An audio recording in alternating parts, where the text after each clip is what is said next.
చిత్తూరు జిల్లా పుల్చల మండలంలో గత 2 రోజులుగా సంచరిస్తున్న 13 ఏనుగుల గుంపు గత రాత్రి కల్లూరు ఘాటు రోడ్డు నుండి దామల్చిరికి వెళ్లే మార్గంలో ఉన్న సైతుల గుట్ట పరిసర ప్రాంతాల్లోని మామిడి తోటల్లో తిష్టవేసి అడ్డొచ్చిన చెట్లను నేల కూల్చి నీటి పైపులను ధ్వంసం చేసినట్లు స్థానిక రైతులు ఆవేదన వ్యక్తం చేస్తున్నారు.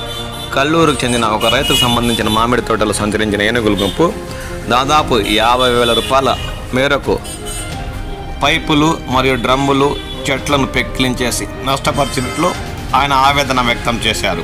అలాగే కోటపల్లికి చెందిన రైతులకు సంబంధించిన మామిడి తోటల్లో సంచరించిన ఏనుగుల గుంపు దాదాపు లక్షలాది రూపాయలు విలువ చేసే పంటను నేలరాల్చి తీరని కష్ట నష్టాల పాలు చేస్తున్నట్లు వారు ఆవేదన వ్యక్తం చేస్తున్నారు.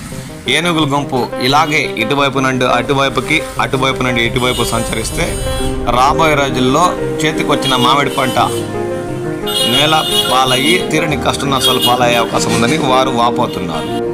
సంబంధిత శాఖ అధికారులు ఈ ఏనుగుల గుంపును దూర ప్రాంతాలకు తరమేస్తే తప్ప ఈ సమస్య తీరలేదని వారు అన్నారు.